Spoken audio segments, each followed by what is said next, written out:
begin. Sin, you ain't heard about us yet. Well, you bet it's the place that it all goes down. How's everybody doing? Welcome back to another episode. We got a two-man crew tonight, and I kind of can't be more pumped for it. Me right here, Shaun and my man Dash Peterson, talking before the show. A lot of UFC, a lot of football tonight, so I think it's going to be a good one. Remember, follow us both on our individual social medias. You see them right here, but also follow TWSN. We got a crew of over 50 people here who are doing constantly good work. Follow our reporters, writers, analysts, betting people if you want to make some money. We did really good in our UFC picks this weekend. And also check out TWSN.net for a lot of great content. And preseason fantasy football coming up, you'll be seeing a lot of stuff coming your way. So be prepared, and let's dive right into this show. Dash. UFC 265 this weekend. The main event, Cyril Gane, Derek Lewis. Cyril Gane is now the interim champion of the division. What are the takeaways for you? All right. So that was a really, really interesting fight to me. Kind of went how I thought it was going to go. It was going to be a technical showcase for Cyril Gane and against Derek Lewis. He's pretty much a one-trick pony. He's got a really crazy good right hand, and his power is there. It's the best power that I've seen in recent memory. He will hit you like a truck, and he didn't hit Cyril Gane at all, really. I think he landed 10 or so strikes. I'm not exactly sure what the numbers are, but he looked awful. The whole fight, he was just getting absolutely outclassed, and at the end, it looked like he just gave up. This could be the end for Derek Lewis. In all honesty, this could be it. Malik Wright, CEO of the company, he was talking about retirement. Like this is. He said this would be the last fight for Derek Lewis. He took those gloves off while he was still in the octagon. He didn't look like he wanted to be there. It was just, it wasn't it. And I mean, he just didn't look like anybody that was going to be back to fight anytime soon. And Cyril Gane, man, he looked good. He looked insane. He's legit. And I mean, he comes over, he's now only 10 wins, 10 fights into his professional MMA career, and he's the champion of the UFC. That's crazy. At the heavyweight division, I mean, given this fight had a questionable formation. With the relinquishing of the belt by Ngannou, because he was doing some world championship tour thing where he was going around the world and showing off his newly won UFC championship. And that's not what is happening now. And so he's currently slated to fight Cyril Gane at some point in time in the future for the undisputed heavyweight championship. And let me tell you, I got Cyril Gane right now, already looking at it. Cyril Gane just looked like the man to beat in the heavyweight division. Yes, Ngannou's a fantastic fighter, but I mean, it's so hard to see anybody beating Cyril Gane. And Michael Daly says he's a good UFC guy, great UFC guy. Yeah, absolute animal. And he said Cyril Gane's the best heavyweight in the division, and he's not wrong. Cyril Gane will show why he's the best heavyweight in the division when he meets Francis Ngannou in the octagon. And man, I'm excited for it. I'm so excited to see that fight. Yeah, and you said it really well yourself. How Cyril Gane is just so technically sound, but it's also the fact, I think this is Gane's third fight in 7 months, something like that. Yeah, he fought a little while ago against Volkov. Yeah, that's I feel like that's a lot of fights in that short of a span. That starts to take a toll. So now you're giving Gane, now he's going to take the rest. You're going to get a full strength Cyril Gane against Ngannou, and I don't know I don't know if it'll be first, second round knockout, because Gane's got the technique where he could go 5 rounds with you, really outlast you. But Michael Daly said it. You said, I think you went 11-2 in your picks. You were on the dot this weekend, and this was one of your picks that you were 100% right on. Gane's just that guy. Every now and then, you see a guy, I remember when McGregor was coming up, it was oh, the media is flourishing. Yeah, he's that guy. Well, this 31-year-old from France who seems to have come out of nowhere, he's that guy now. He's going to take over that division, as you said perfectly yourself. There's just nothing that beats technique. Pure technique, strong striker, and he moves really well within the octagon. It's just hard to really beat. And he's got, like, I'm looking at it right now, an 81-inch reach. Like, he's got a crazy reach, technically sound. Like, I don't know how you beat that. Like, Yeah. that, have you seen any way to beat it yet? No, nobody's shown how you beat Strogan yet, and I think it's going to be hard to find a reason why he's going to lose.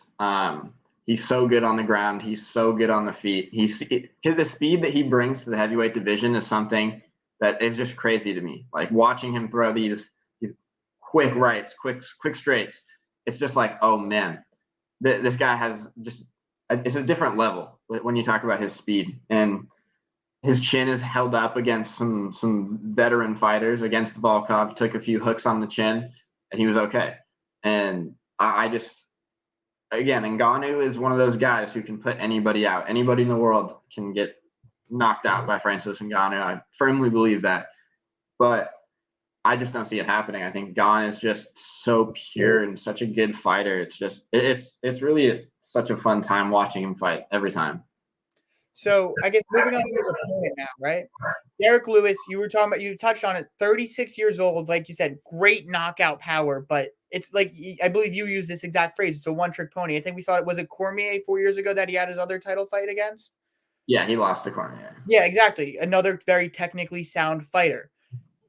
You could hate, you could strike all you want, but when you're put against someone who actually knows what they're doing, knows how to manipulate a fight, that one-trick pony, it's easy to become a zero-trick pony. It's easy to become a dead horse. And that's basically what Cyril Gane made Derek Lewis. I almost said Ngannou just because he's on the top of my notes. Yeah. But Derek Lewis at UFC 265 and 36 years old. You said it. He didn't look interested. He didn't look like he wanted to be there.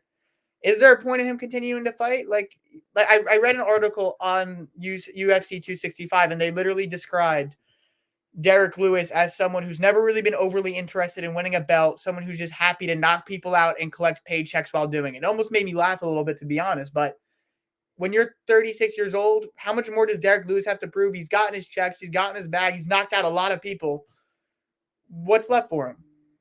Really not much. I mean, there's the path to the title right now doesn't exist for Derek Lewis. That's point blank. Derek Lewis does not have a road back to the title, and it's not going to happen for him. And I mean, I think the reason that, like you said, he's kind of been in the UFC to collect his paychecks and knock people out. And if he wants another farewell fight or something, that last paycheck, this one didn't go exactly how he wants to end on a little better note, I guess. I could see him coming back, I guess, for like one fight. I think Malik was talking about he had some beef with like Greg Hardy. Maybe he comes back and just knocks him out one time and then takes his walk then. I don't know. There's really nowhere he can go from this point to get back to the belt with his age, with his style. It's not gonna happen for him. So yeah, there's really all I see for Derek Lewis is retirement soon or one fight maybe, get that paycheck. I could see him stepping into the celebrity boxing arena. That wouldn't surprise me at all. I could definitely see that coming soon. You're going to take on soon then? I would love to see that. That knockout would be a fun fight. But moving on, let's move on to a former champion himself, Jose Aldo. Brilliant knockout of Pedro Munoz, I think, or Munoz, you say his name. Yep. I believe it was the third round TKO. Just like what's he fighting? It was a featherweight fight. He's fighting a little lower than he usually does. Is there a path back to championship for Jose Aldo? So he's fighting the bantamweight division right now, and bantamweight. I'm sorry. It's really a tough division. I was talking with the guy Daniel Alameda for this, and we were saying, the top of that division, there's TJ Dillashaw, who's already pretty much next in line for a title fight. But the next title fight's already scheduled, Aljamain Sterling, Peter Yan.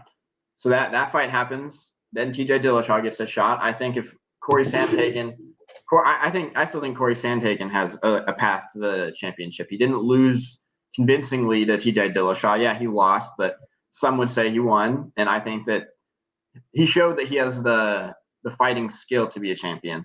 So I think currently Aldo has really a tough road if he's going to get to the championship. And I think it takes a while. I think there's quite a few title fights that happen before Aldo gets a chance. So going forward for Jose Aldo, I like him moving back up to 155 and potentially fighting one Conor, the notorious one, McGregor. I think that fight would be pretty much best case scenario for Aldo. He, realistically speaking, his title odds going in the bantamweight division, I don't love them. I think he's going to have to fight a couple times before he gets the title shot, and I don't know if that's really what he wants. He's already been a professional fighter for a long time. He's not the same fighter he used to be. So while he is really good right now, I don't think a title shot is really too realistic.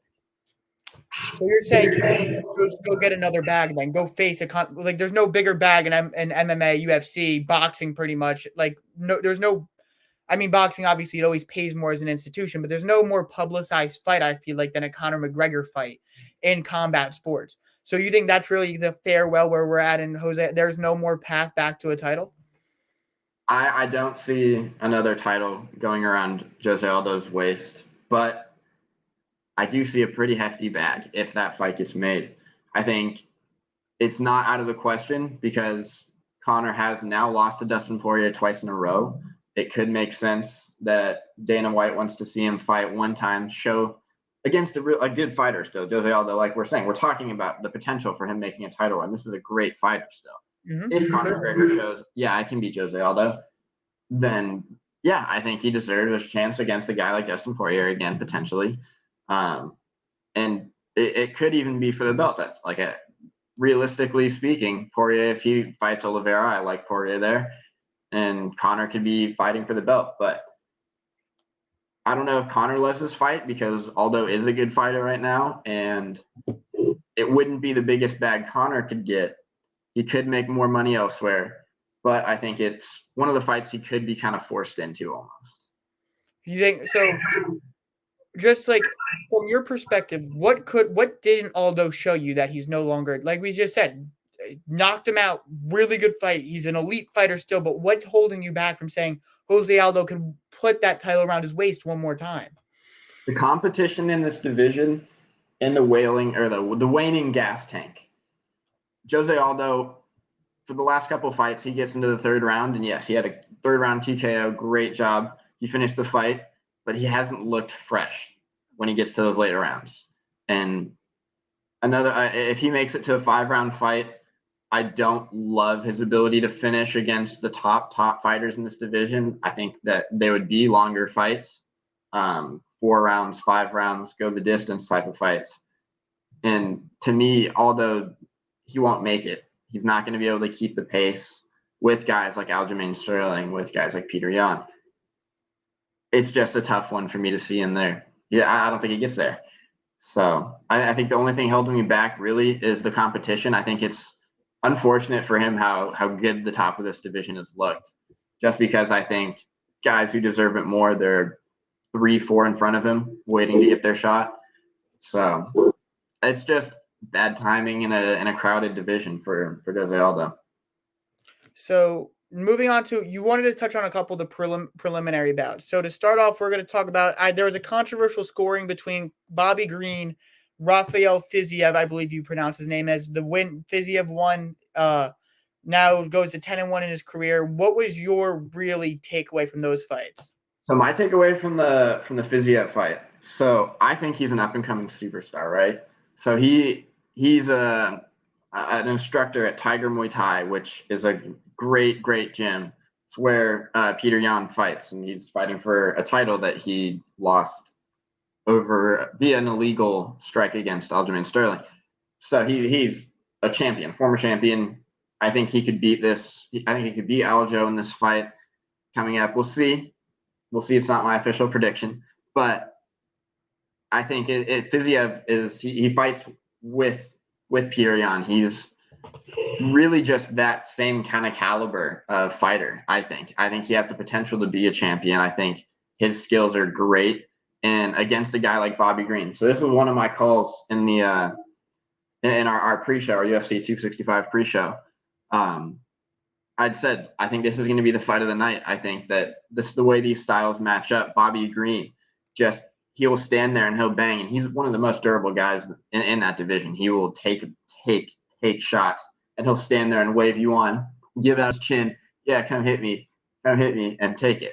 And Fiziev gave him shot after shot after shot after shot, and now it's just such an exciting fight to watch. It was really, really just something where it's like, okay, look, this guy's a star in the making, and this is a crazy, crazy great fight that is just going to be won on the how do I say it? One on the resume, just one on the resume for him. But it was a fight of the night. It was a great, great matchup. And the other superstar that I think is emerging in the UFC is Manel Cop. He also fought against Ode Osborne in the early prelims, the last fight in the early prelims, and what a knockout! Hitting him with the flying knee, I'm sure you saw that one, Shaun. It was sick. Just a beautiful knockout. And so Cop has lost in his first 2 UFC fights. He lost by decision both times. So he's a former champion. He was a champion for the Ryzen League, I do believe. And when he came over to the UFC, there were high expectations, and he looked good. Both of his fights, he never really got beat. He just wasn't active enough and lost both fights by decision. The second one was very controversial. The media I think for the media members who scored it, they all scored it in his favor. Like 29 people all gave it to Manel Cop, but he lost via decision, the official decision. So I think he got really unlucky, and he just turned it up this fight. And I kind of knew that it was possible. He'd shown it before. He was a very good fighter all around. And man, that flying knee is just, again, another one on the resume for this guy. I think he's got more to come, and I think he's a name to keep in your mind when you look going forward. You've already established that you think as an up-and-coming champion type. At least, you think he could be that Peter Yan, that tier fighter. Do you think Cop could also get to that tier, I guess, of champion-esque fighter? Absolutely. I think he can be a contender and one day a champion. I mean, he's one of those guys where there's a lot more I would like to see, but he looks great. I mean, obviously this is a weird comparison because of the discrepancy in weight, but Cop reminds me a little bit of Cyril Gane in the sense that he's technically it's a beautiful fight when you see him fight, with the way he controls distance, and his defense is solid. And I mean, he never gets knocked. Like he gets hit and he's okay.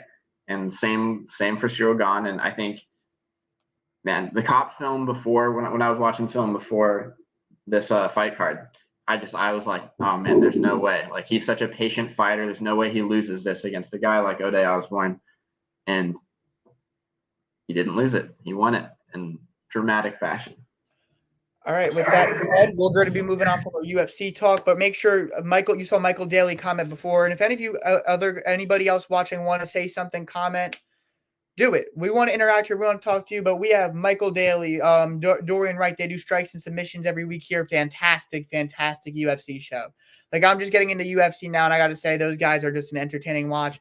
And if you checked our social media, a lot of our analysts were on the board. Like I said before, Dash 11-2 in predictions. We have a pre-fight show. UFC 3 guys go 11-2. 3 guys went 11-2. Our CEO Malik Wright, myself, and our lead betting analyst Ethan at Shark Report Bets on Twitter. Make sure you check those guys out. Also 11-2. We had a killer team this weekend, guys. Absolutely killer team. And we have a betting service coming up in this near future too, with Ethan's going to be a big part of. So like I said, make sure you stay tuned to everything we got going on here. UFC content only getting better, and better. So make sure you guys stay tuned. With that said, a little bit of NFL talk. So if you guys don't know, I am from the state of New Jersey. I like it, but it's not the most aesthetically pretty state. I'll fully admit that. But we do have 2 football teams with the name New York that happen to play in New Jersey. We'll be talking about both tonight, but I want to start off with the New York Jets and Zach Wilson. Zach Wilson, 2nd overall pick out of BYU. Big, oh, look at that, Stephen Amon. Heart and soul. My man already ahead of me. But we've seen some really pretty throws, right? I remember first day of camp, beautiful deep ball to Elijah Moore. I'm going, woo! Like I'm getting excited to watch him every Sunday. And then it's like I'm reading the practice reports. It's like he finishes with like 5 or 6 incompletions, and that's been a daily thing. We see 1 or 2 really, really nice plays, but there's so much inconsistency in the early part of Zach Wilson. Like they ran their inter-squad scrimmage, 7 drives. Wilson goes 11 of 24, 3 points in 7 drives. 2 interceptions as well. What? 2 interceptions in those drives as well. Yes, today he throws 2 touchdowns to Corey Davis, 7 incompletions to finish off practice. And the last play of, so I answered that. Any chance that Corey Davis? Honestly, there's a great chance. Like it's going to be Corey Davis or Elijah Moore, in my opinion. Like Elijah Moore's been a star in camp, but then 7 incompletions, and they end practice with an interception into double coverage. So we know there's going to be growing pains with a rookie quarterback. But here's my biggest thing with Zach Wilson, and Dash, you can tell me if you agree with it after, right? Brand new head coach, brand new offensive coordinator. I like both. Second year left tackle who had injury problems year 1, and by the way, is getting eaten by Carl Lawson every day in training camp.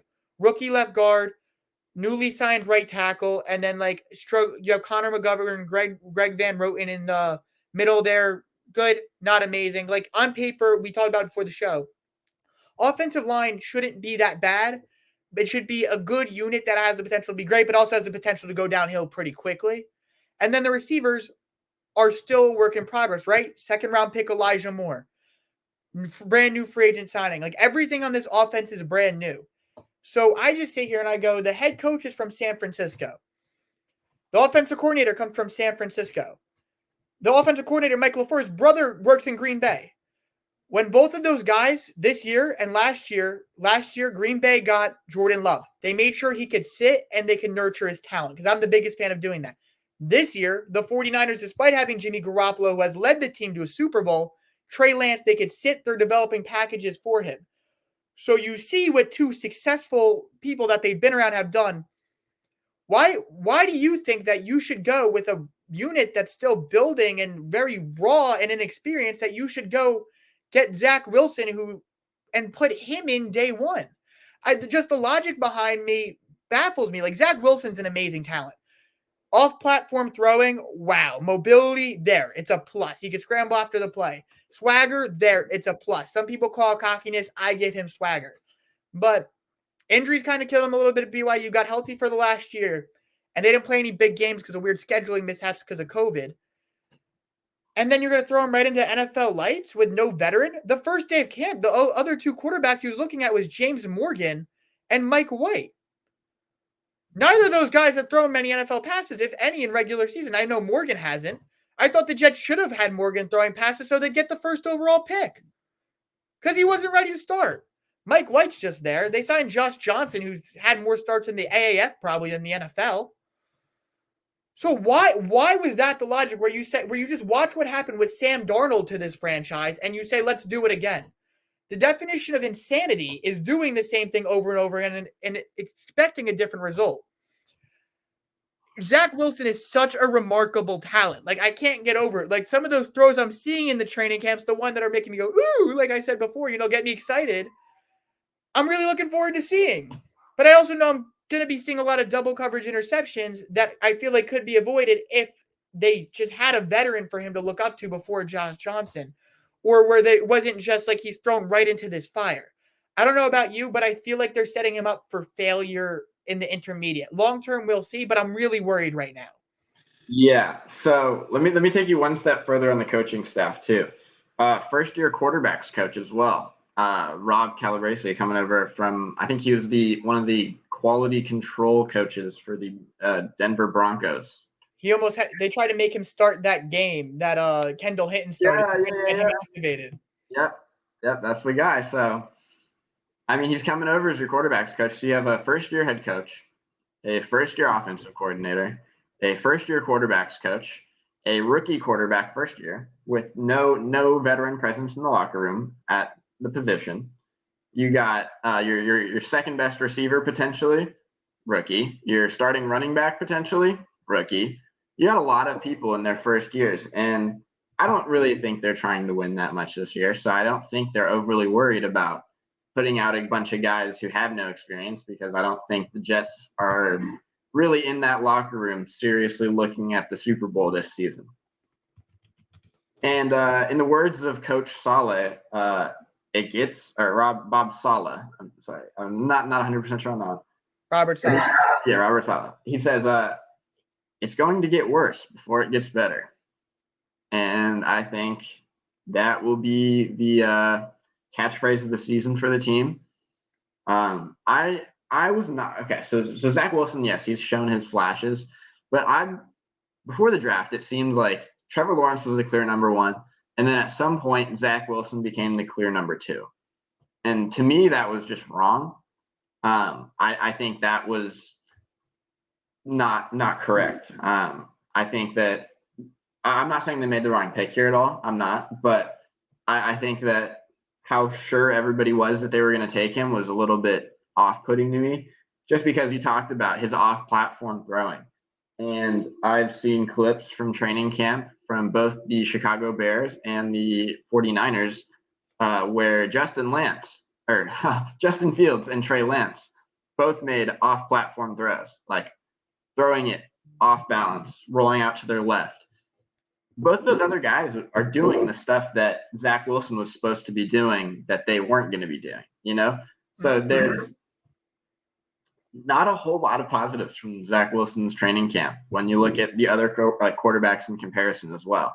I mean, yeah, you can't – it's really hard to put a guy as your starting QB week one who's throwing this many interceptions in training camp with this little accuracy in terms of completion percentage. But I mean, man, he sure has shown that he has the arm. And yeah, great point here. Not to mention, nobody's loading the box against Michael Carter and Tevin Coleman and potentially LaMichael Pirine.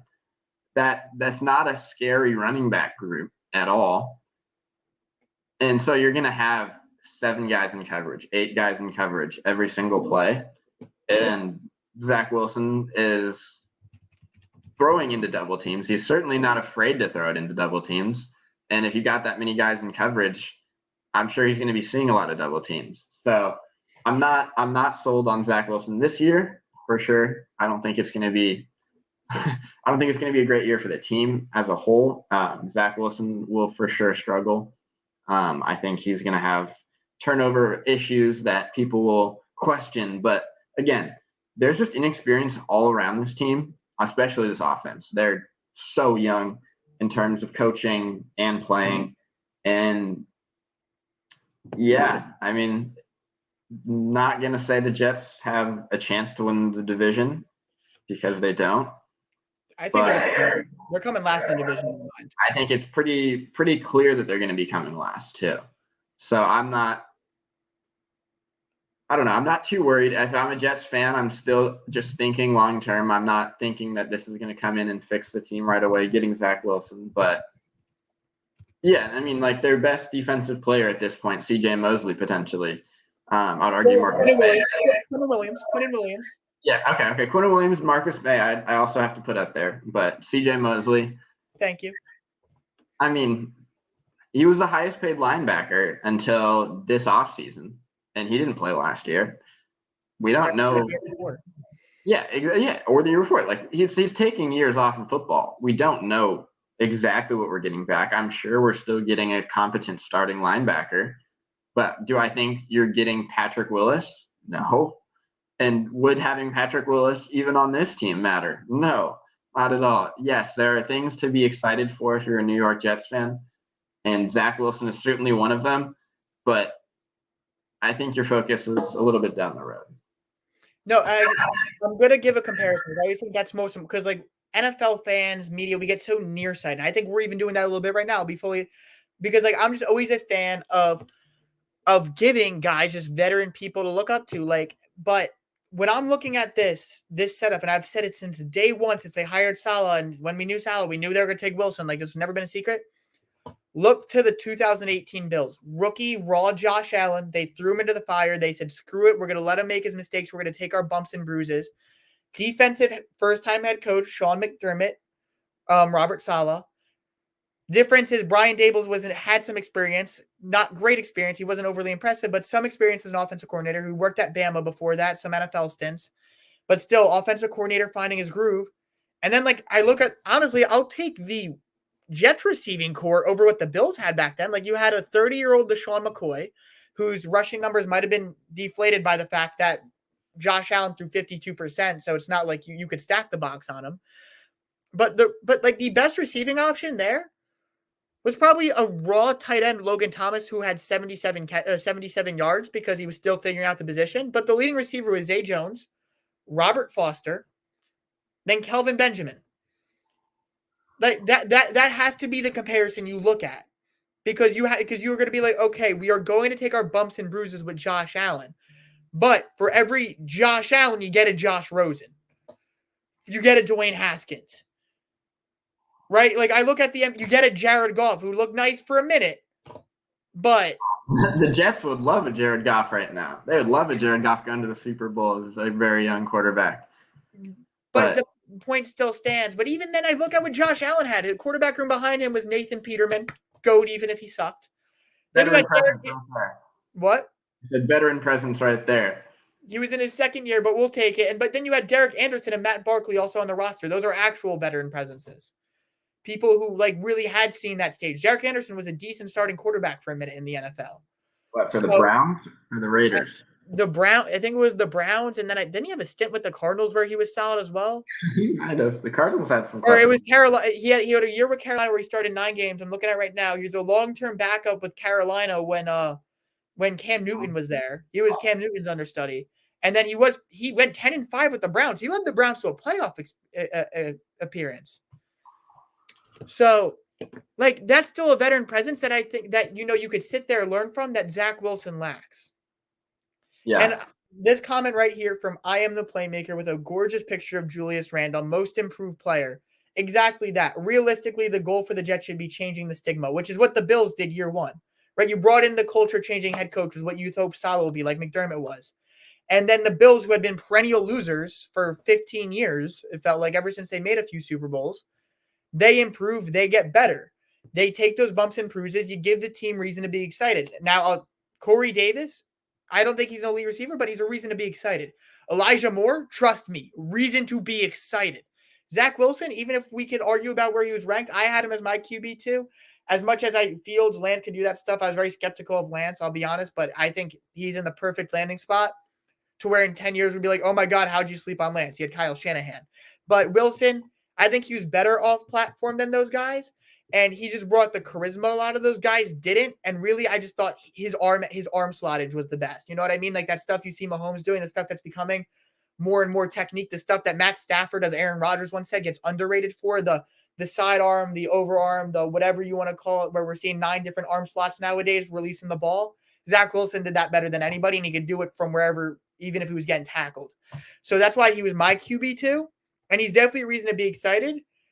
I just question if the New York media becomes too much too early. Like, I just question whether it's really doable. Like, it's just because I think Mike LaFleur is a damn good will be a damn good offensive coordinator. It's just we haven't seen it to where I can't put my full faith in it. And the one time we've asked Zach Wilson to show a little bit of liberty in a scrimmage against a defense that we just said was average, he went 11 of 24. Yeah, not what you want to see. You've taken your bumps and bruises, and you hope the future is bright. It's hard to believe it until you see it. Like, I'm the biggest proponent of that. And I haven't seen it yet. Hopefully I see it against the Giants this Saturday. But I don't know. Like, I think we said it perfectly. It's hard to be optimistic in moments like this. I think one thing to look forward to is it's already been reported that Zach Wilson will play at least 1 quarter, I do believe, in the first preseason game. So this weekend, you'll actually get to see him against, maybe it's just the color scheme for the Jets, and he just really likes throwing it to white and green.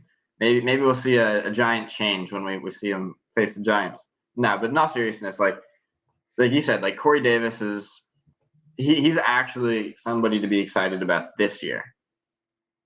Most years, maybe not the biggest thing to care about as a fan in terms of free agent signings, but you love seeing a rookie just mesh with a veteran receiver. You absolutely love seeing that because that'll give Zach Wilson a guy who's already been through some, who's played with Ryan Tannehill, who's been one of the best quarterbacks in the league in the last few years, honestly. And so it's just you like that connection. You like what you get with Elijah Moore, but yeah, the Jets are in an interesting state, and like you said, the goal right now I think is to change the stigma around the team. And as a Bengals fan, I think it's kind of a similar place to where the Bengals team was, I would say last year, 2 years ago, something like that. I mean, you got a young quarterback, young coach. Can they win in the future? You hope so. And it might take a couple years to see it. But at some point, I think you will with the Jets, the same way I think the Bengals will be good this year. I think touch on the Bengals. I'm not the biggest Zach Taylor guy. I'll be honest. I'm a big Burrow guy. I'm a big fan of I'm a fan of the receivers, like the roster as a whole. Not a fan of the coaching staff. I think he's the worst coach in the division, if I'm being blunt. But with that said, Zach Wilson, like you saw, it took 3 years for the Bills. It's going to take 3 years for the Jets. So it's going to be a while. And the division's only getting better, which makes it worrying. Like when the Bills took over the AFC East this year, Dolphins were building. Jets were a pigsty. The Patriots were on a down year. The Jets are going to be competing against all those teams at their peak. You're going to have a Mac Jones on a rookie contract. However good he is, it gives cap flexibility that makes the Patriots scary. Dolphins are only getting better and better. We don't know what Tua is, but even like they still won 8 or 9 games with a QB situation in flux, and the Bills too. It's scary for the Jets. That's what's the scariest of it all is, can they compete? Because if there's too much missteps, they're not going to be able to compete with a Peak Allen, a Patriots resurgence, and the Dolphins. But let's move to the other team in New York, the New York Giants. Now, like I said, from the Jersey area, so I've been asked this a lot this week. The Giants had 3 retirements: Zach Fulton, an offensive lineman, Joe Looney, another offensive lineman, and Todd Davis, who retired what felt like 8 hours after I found out he was signed by the team. So there was a brawl this week, which led to 200-yard sprints, like full team brawl, after like Evan Ingram pushed Jabril Peppers, I believe, was from behind, and Daniel Jones in the bottom of the pile. And then 3 retirements. Like, it's just not a really good look on paper. So, Dash, is Joe Judge's coaching style really too much? Yet to be determined, but I think we're close to finding out the answer. Tough guy coaches in the NFL who will discipline you like that, who will curse at you, will yell a slew of things at you, and will make you run. It's all fine and dandy if you win. But the Giants haven't really won with Joe Judge yet. And unless they do a lot of winning this year, that's the kind of style that just rubs especially the veterans. So the 3 people who retired, older veterans, right? This coaching style is one that rubs older guys the wrong way, because these are fully grown men who have been in the league. They know a lot about football, and they're making a lot of money playing it. They don't need you to come in and yell at them and tell them, oh, blah, blah, blah, like you're a high schooler. It's a different environment in the NFL, and we've seen coaches like this in the past just not really do well. And while I think he's okay for right now, I do think Joe Judge is not on the hot seat right now, and I think he still has decent control of the locker room, especially with the young core that the Giants have.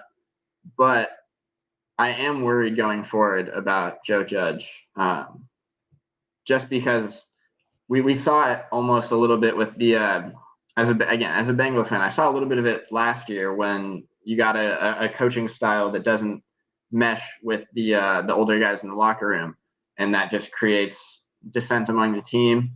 And if you're not winning games, it's just not going to help. It's not going to be a healthy environment. And I think the Giants are a bad season away from being in a really bad locker room state. I think you could say that for a lot of teams. And I'm going to be honest, like when I made this topic, I was very 50-50. So when I started doing my research, I was kind of worried, but then Todd Davis, he said he didn't like the way the Giants were using him after one day of camp. He said he was already thinking about starting a career in real estate. He said he's not at the level he wants to play anymore, so he leaves. It's very common. Zach Fulton is a brand new father who was expecting to be a second team, compete for a starter guy, was put on the third team reps. I think he was like, screw this. I have a kid. I've made my bag. And then Joe Looney said his body wasn't responding the way it used to, which sometimes it doesn't respond after you have to sprint 200 yards and do an hour's worth of push-ups. I mean, I'm 20 years old and my body doesn't respond well to that, but I'm also not in the NFL. But so, like, I think you're looking at three individual things where the Raiders have had the same issue this offseason, but it's also very similar coaching styles, very loudmouth coaching styles between Gruden and Judge. Even if Gruden's a more hands-on coach, the blah, blah, blah, blah, the shtick of I'm going to yell, I'm going to curse, I'm going to be fiery. Like, the shticks are very similar between the two. But this is a team that still die for Joe Judge. But like you said, you die until you, because the Giants overachieved last year, right? The 6-7 wins. With some injuries for Daniel Jones and yes, injuries for Daniel Jones. Saquon Barkley out for the year. Defense was a top 10 unit. Great defensive coordinator in Patrick Graham, a guy who might be a future head coach. So the defense really carried that team, and Judge is a hands-off guy where he's a CEO type coach, where he literally sits there and goes, Garrett, you're going to coach the offense. Patrick Graham, you're going to coach the defense. Joe Judge, special teams coordinator at heart. He sits back, makes sure everything's running smoothly. He fires the offensive line coach when need be. But you have to wonder about the future. Like you said, I'm looking 2-3 years from now because I don't think the Giants are a this year team because I'm not a Daniel Jones believer. I think Daniel Jones's turnovers will always plague him. I don't think this is something that's going to fix itself. And I think he's almost like an inverse Eli Manning, just using the giant to giant perspective. Whereas, like, I felt like Eli turns the ball over for 2.5 quarters, then turns it up in the fourth when it matters most. Daniel Jones might take care of it for 2 or 3 quarters, but he'll turn it over with 8 minutes left in the fourth. He shoots himself in the foot the most, and I think you saw strides last year, but not enough for me to be convinced. So I feel like so if Jones doesn't pan out, you're going to get more of a bye if the team can continue to produce. But then you're going to get another QB in there, and the clock's going to be ticking for you. You only get so long. what? You got guys who play for you now. You have veteran guys who really, really love Joe Judge. I think he's got complete control of the locker room, but I think you need an 8-9 win season. Like, you need to improve off of last year. You need to show I'm better than Philly. We're going to continue to beat Washington, and we're going to beat Dallas. There's no false starts or legal procedure on field goals anymore costing this team games. The team needs to be cleaner. The roster needs to be cleaner, and they need to win more games. Because like you said, players get rubbed the wrong way easily. It fades out when you're not winning. The Giants almost saw it multiple times with Tom Coughlin, who won 2 Super Bowls. But before he won Super Bowls, guys were getting pissed off by the fact that they had to be at practice 7 minutes earlier. They'd get punished. Because the tough guy shtick only works when you're winning. The Giants need to make strides towards playoffs. You're in arguably the weakest division in football. I'll be honest, I think the Eagles are crap. Jalen Hurts is not the answer, in my opinion. Sirianni's a first-time head coach who's going to be a play caller, who worked under Frank Reich, an offensive coach. So that recipe just seems like a disaster to me, because that's usually how it ends up. Look at like a Freddie Kitchens type and what happened with Baker year 2. I legitimately think that's what we're looking at over there in Philly. And then Dallas, I waver on Dallas, but it wouldn't shock me if Dallas finished ahead of the Giants. Also, wouldn't shock me if the Giants finished 3 games ahead of Dallas this year. So I sit there and I go, the Giants need to have immediate results. Do I think they need a playoff berth? No, but I think you need instant gratification. We live in a please me now world. We can find out everything instantly on social media. Amazon Prime gets me everything I need to my house the next day. The Giants need to be pleased now. You went through your bumps and bruises last year. You went through we've dropped some bad games. We went through this and that. We had the injuries. Great. Saquon's trending towards being back week 1. You signed Kenny Golladay. Draft Kadarius Toney. The defense, you drafted a good edge rusher, first-round talent in the second round. Got the best nickel in the draft. You have Xavier McKinney, who's a first-round talent coming back again. You're finding great value in the draft. You have great value in the draft. Now it needs to translate to something, and that's where coaching comes in. That's where coaching always comes in. So once again, the Giants need immediate results. Does Joe Judge have control of the locker room? Of course. Players love him. He would die for any of his players. He's like a harsh war general. On battle, you want to line behind Joe Judge. He will put his body down for every one of his soldiers. He's even got a comedic side. He wore Ole Miss gear because he's a Mississippi State guy and he lost a bet to Evan Ingram. Ha, ha, ha. That's cool. Now you need to win. You had your fun last year. It went nicely. The fans were happy with 6 wins. The media was happy with 6 wins. Now it needs to translate to WIN in the win column. You need to come second in the division, and you need to be close to a playoff spot. That's where it needs to be, or else people will start questioning. You have smart veterans in there who know when they're being misled. You have smart veterans who have won in that locker room. You have Logan Ryans. You have other really good players in there. You have Nate Solders, guys who come from that Patriot way, who worked with Judge. So now it needs to translate. That's all I need to do. I mean, look, the expectation, if you're a New York Giants fan, if you're the team, I think your expectation this year is that you win the division. This is an open division. Look, Washington football team won last year. Their defense is phenomenal. They're quarterbacked by Ryan Fitzpatrick. If I'm the New York Giants, I'm confident I can beat a team led by Ryan Fitzpatrick. I'm not sold on the Cowboys. I think this is a division that's ripe for the taking. If the Giants are going to win it, this is going to be it. But with that being said, I'm not a Danny Dimes guy. I don't believe in him. I think, look, when Giants fans try to convince me that Daniel Jones, is the guy. When somebody tries to tell you Daniel Jones is the guy, one stat I see pop up all the time. Well, he has one of the most accurate deep balls in the league. He does. He does. You know who else could throw the ball really far and score a lot of touchdowns doing it, but also turn the ball over a lot? A guy named Jameis Winston. You know what Jameis Winston was doing last year? Third-string quarterback. Second-string, third-string quarterback. So I think that's realistically where I see Daniel Jones going. I think he is not that far off from what Jameis Winston was for the Buccaneers. Look, he has good receivers this year. Kenny Golladay. You got Kadarius Toney. You got Darius Slayton. You got guys. You have guys out there. Evan Ingram, one of the best receiving tight ends potentially. Who's partnered with Kyle Rudolph, by the way? Who? What's that? He's partnered with Kyle Rudolph this year. Yeah, exactly. They brought Kyle Rudolph over as well. Like this, Daniel Jones has no excuses this year. He has weapons.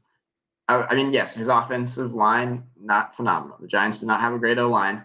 But that being said, they didn't have a good O-line last year and they overachieved. Why not? Why can't they win the division? They have Saquon coming back. There's literally one of the better skill groups in the NFC or in the AFC. No, they're NFC. Sorry, in the NFC. I was thinking Jets.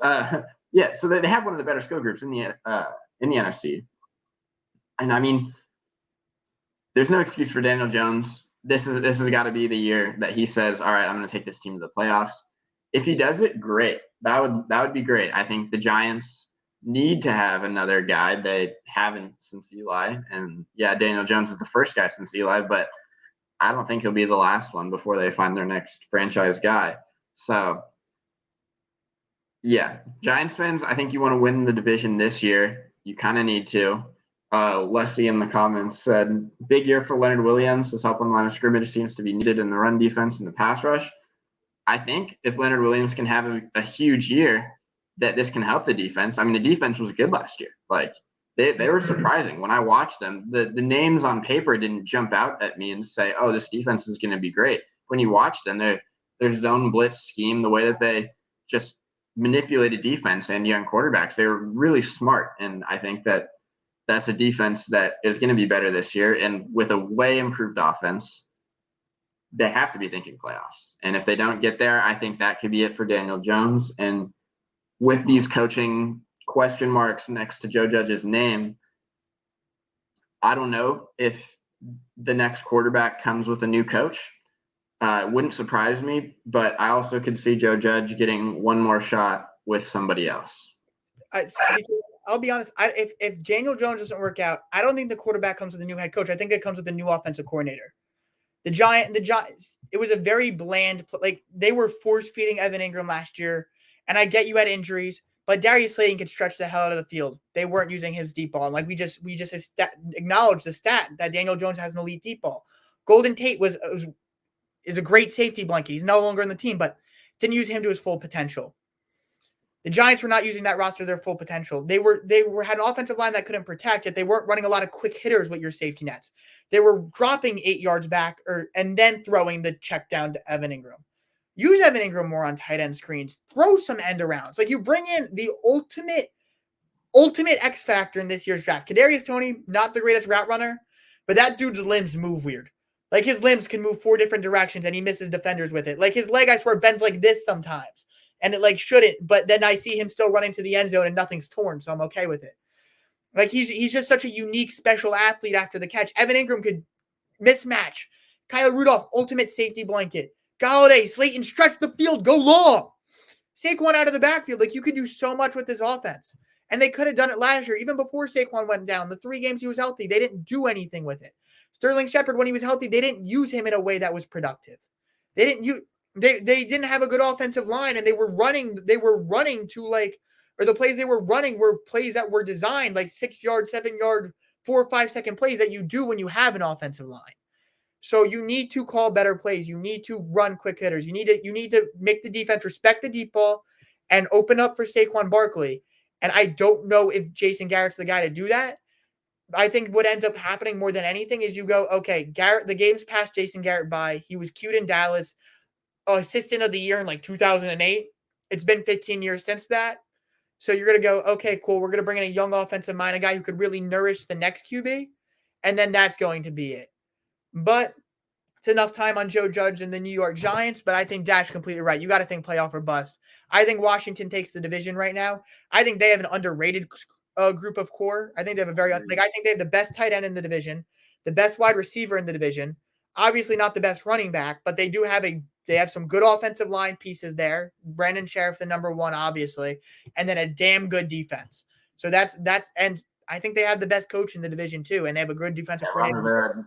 Ron Rivera is definitely the best coach in the division for me. And the coaching wins out a lot. So I think that we're gonna have to see an elevation of coaching for them to match Ron Rivera, even though they beat Washington twice last year. I think Washington gets better. I think we see the next level of Terry McLaurin. Curtis Samuel is going to be a really nice wrinkle in year 2 of Antonio Gibson. Logan Thomas going to be back, underrated tight end. I'm kind of scared of Washington, to be honest. But with that said, NFL preseason technically started last week with the Hall of Fame game, but we get our first full slate of preseason games this week. So, Dash, we're going to give our player or 2 that we're going to be watching out for this preseason. And start off. Who's the guy you want to be watching? All right, I got 2 players that I'm going to be keeping my eye on, both receivers. I think this is – we'll start off with a name maybe more familiar to people, Auden Tate for the Bengals. I feel like this is a name that comes up every year around this time. He's 6'5", 230 pounds. He's a monster among men. He gets up for the ball like Megatron. Not the same athlete in terms of downfield speed and creating separation, but he goes up and gets the ball like nobody in the NFL right now. And I think you'll see a couple highlight plays, 3rd down, 12-yard curls, throw it up 12 feet in the air, and he'll go get it. This is just he's a guy. He's a great guy to be keeping an eye on, and certainly could go off in the preseason. But the guy I think may be flying more under the radar for the general public, Olamide Zaccheaus, right? So Atlanta Falcons wide receiver. He is going into his 3rd year. He has 37 targets over the last 2. And in those 37 targets, he has 2 50-plus yard touchdowns in the regular season. One was, I believe, 93 yards, 91 yards. And another 50-plus yarder. So this guy is scary when he gets the ball deep. He can take it like all the way to the house every single time. And I think that this is a guy who could break out not just in the preseason, but in the regular season for the Falcons as well. But I think in the preseason, this is a guy who you could see a highlight or 2 coming from a good deep ball to him. So I guess I'm going to, if you don't mind, I'm going to pick your mind about these guys a little bit. So I'm going to start off with Auden Tate. Jamar Chase, Tyler Boyd, T. Higgins, Joe Mixon back. I'm actually a CJ Azuma fan. Like, I think he's actually a very solid tight end. I might be in the minority there, but I like CJ Azuma even if he's nothing special. What kind of role do you really foresee Auden Tate having? Regular season, not a huge role, unfortunately. I think he is a guy who starts. He's a top 3 receiver on most NFL teams, and unfortunately, because of the strength of this Bengals wide receiver group, Auden Tate is kind of the odd man out in that top group. He's miles above the guys below him, I believe, on the depth chart. But the role for him is probably going to be the same that it has been, and that's a third down receiver. When you need 8 yards and you feel like your best option is throw it up to the guy who can get the ball at the highest point in the stadium, you just yoke it up there and let him go get it. He'll have that. I mean, I think he's a good Hail Mary guy. But unfortunately, unless something I've been thinking about for a couple of years now has been a potential move to a tight end, H-back type position, less blocking, more receiving. But I think he's got the size for it, 6'5", 230, needs to bulk up some. But he's one of those guys where it's just I feel like he needs to be on the field. There's so much that he can do. It's just, will he get on the field? This locker room is – this receiver room is tough for him. I'm going to be – I've never heard that idea, that rule, but I really like it. And like Joe Burrow throws a really nice jump ball too. Not the strongest arm, really good accuracy. He could throw almost every ball in the book within, I'd say, 40 yards. So I really like that idea because Auden Tate offers a little bit after the catch, a lot of acrobatics where you could be a mismatch against linebackers. I really like the idea. But like we're seeing guys like Kyle Pitts now come in the league 6'6", 245. I don't know Darren Waller's exact build, but like we're seeing a lot of really skinny tight ends nowadays. Do you really think he needs to put on that much? Like I think 3 or 4 pounds would do it because he knows how to play physical. I just think the blocking is just the thing. I think blocking, not the receiving aspect. To contend as an NFL tight end, you have to be a mean blocker, and I think nobody really expects that from Kyle Pitts. Nobody really expects that from Darren Waller. And I also think they have something Auden Tate doesn't, and that's breakaway speed, even as a tight end. I think they're both clearly faster than Auden Tate on the football field. So I think Auden Tate would be a really effective tight end, and I think as a receiving tight end, he could be top 20 in the league. But that's one of those things where you have to see it first. And I don't see a huge role for him there, and I think the Bengals are not really even thinking about that. I think that H-back role is kind of going to be more of a Thad Moss thing this year. And you got Drew Sample still, who's a good blocker. That's another reason why I think Auden Tate could be good in the future as a tight end for the Bengals. But I don't think he gets I think this is his contract year. I believe his rookie contract's up after this. And I think he's going to be going elsewhere in the offseason. Okay, now moving on to Olamides Zacchaeus. I can never pronounce his name. He got you up like an hour from me, so like I know who he is. You remember hearing about him training camp buzz when he came out of Virginia. But like you said, guy could stretch the field, good speed, undersized. But I'll be honest, like I remember when Mecole Hardman came into the league year one, people were like, you could throw Mecole Hardman into your DFS lineups because he might have one catch for 50 yards and a touchdown. You're looking at 11 points at great value. And, you know, you're looking at deeper leagues, I think, like I'm just going to put this over to a fantasy standpoint because he could be the wide receiver 3. We've talked about what he could do as a deep threat. But I feel like right now people love hearing fantasy football talk. That's a deep sleeper that I actually kind of really like the idea of. That's a guy who gets 3-4 targets a game, could break one of them for 20, 30 yards. PPR leagues, that's 8-9 points, gets a touchdown. We're looking at 15, 16. Do you think he could have that kind of rollover there in Atlanta? I absolutely do. I think as a receiving core in Atlanta, you got Calvin Ridley, number 1. You got Kyle Pitts, number 2. And who's that next option for him? Are you going to say it's Hayden Hurst? Who in the receiver room is really that guy? Not Russell. Russell Gage?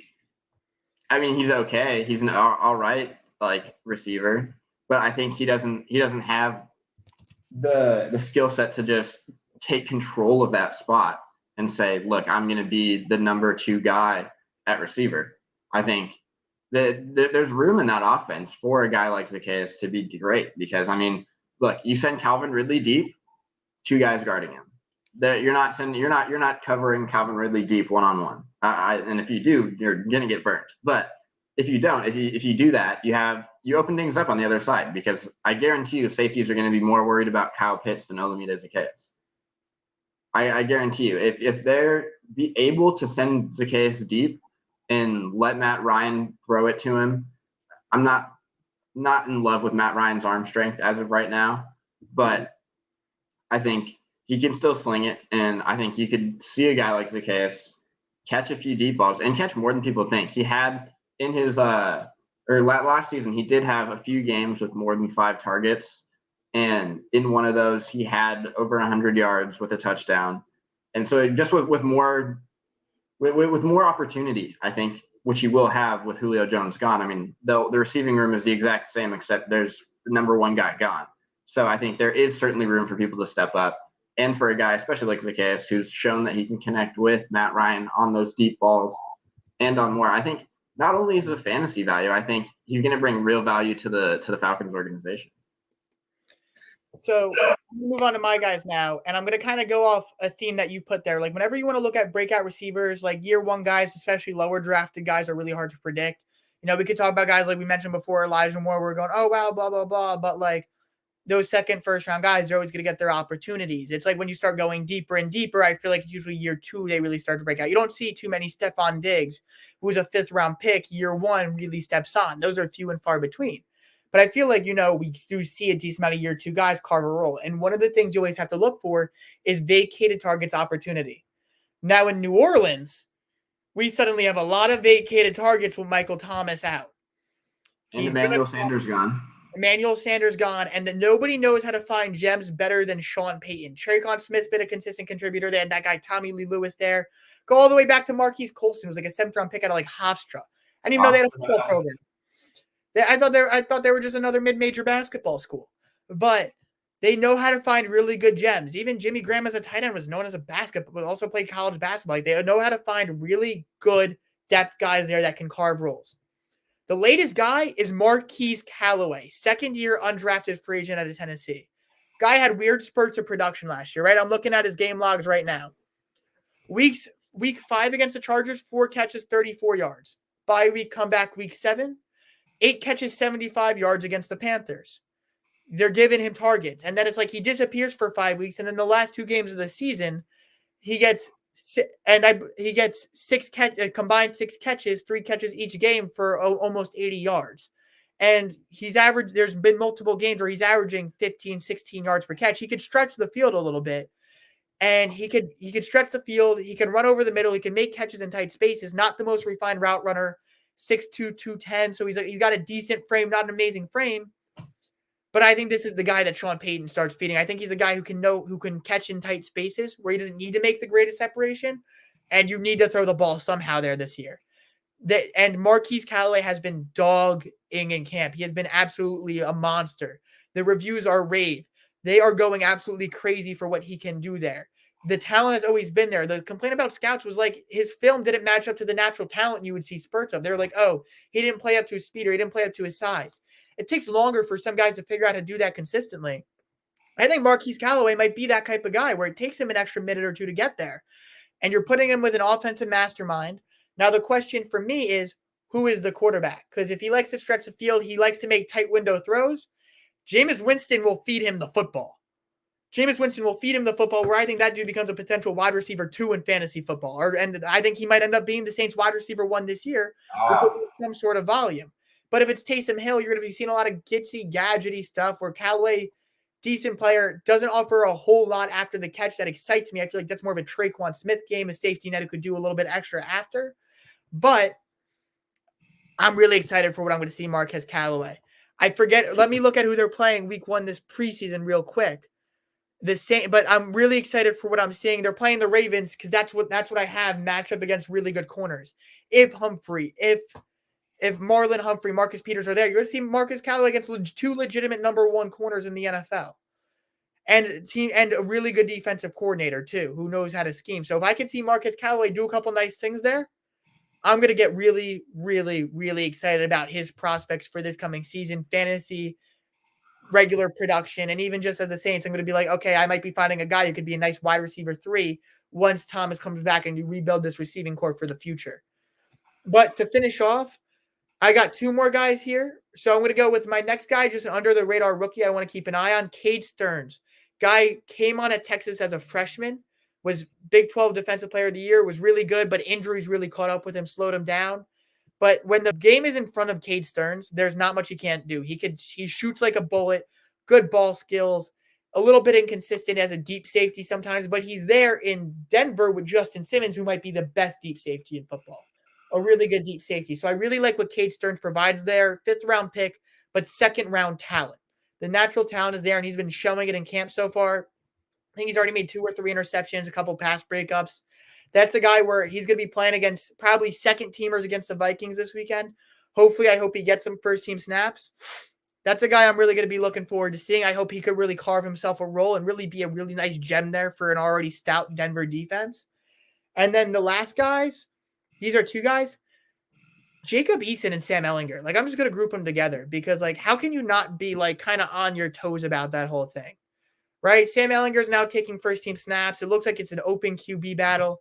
They're playing the Panthers, who have some really athletic defensive players with Burns, Derek Brown, Jeremy Chin. Yep. So I'm really excited for what we're going to be seeing there week 1, or preseason. But I'm really just looking forward to seeing how this unfolds with the Colts over the next 3 or 4 weeks. Man, I'm very excited as well. I think this is going to be probably the most interesting thing to watch during preseason as a whole is this Colts QB room, because well, let me keep this in mind, right? They have one of the hardest schedules to start the season of any team, like in terms of just like opponent record last season. They have, I think they actually do have the hardest first 8 games. Yeah, they start off with Dolphins and Ravens, I believe. Yeah, so just great defenses. Or wait, no, they start with 2 NFC West opponents. They start off with Seattle and Rams, LA. number 1 defense. And then they go to Miami and Baltimore. And they go to Miami and Baltimore. And I know they have I think they play the Titans too. Yep. I believe they play the Titans. That's 5 games right there. Yeah, so there's a really tough. It's going to be tough for whoever's under center, whether it was going to be Carson Wentz or whether it's one of these guys. And I mean, no Quentin Nelson, no Anthony Costanzo, who retired. This offensive line isn't the same. It's just, oh man, it's going to be really something to watch, just because if one of these guys can break out, Sam Ehlinger or Jacob Eason, that could be big. But with the fact that the teams they're going to play, the defenses that they're going to see opening up are so good, I think we could very well see both of these guys play in the regular season. Whoever wins the preseason battle is going to go to the regular season and struggle. And I think at some point the fans are going to want them to switch. Give us the other guy. Let's see if he can maybe do something. And just to buy time until Carson Wentz gets back. Realistically, for me, this Colts season, unless Carson Wentz is back in the first 3-4 weeks, this season's not looking good. It's not. Your division sucks. I mean, I still think that they have potential to win it. I mean, I think the Titans probably will. But, I mean, like, the Jaguars could. They're not bad at this point compared to the other teams. The Texans are a joke still, but, I mean, the Colts are they're in a really tough spot here. And I think, especially if you're a Colts fan, this may be one of the more exciting things to watch, at least for the first little while of the season. No, it's going. You spent a 6th rounder on Ehlinger. You spent a 4th rounder on Eason last year. You know, you like to know where the value in your picks are going. When you draft quarterbacks day 3, it's always hard to figure out. But who knows? Maybe we get the next Tony Romo gets hurt, Dak Prescott steps in type situation. I highly doubt it, but it's going to be rough. But I am weirdly excited for preseason football this year. We'll see how much of it I could take each game before I start wanting to gouge my eyes out. But nonetheless, football's back, and 3 more weeks till it's better than ever, because preseason football is not better than ever. But with that said, thank you all for tuning in tonight. Pretty good show. I really enjoyed it. And remember, follow me and Dash on our social media. You see our Twitters right there on the bottom of the screen. But also, you see it right there. Download the TWSN app. Get all our articles right there. We have like 40, 50 writers. We're putting out 3, 4 really good articles a day.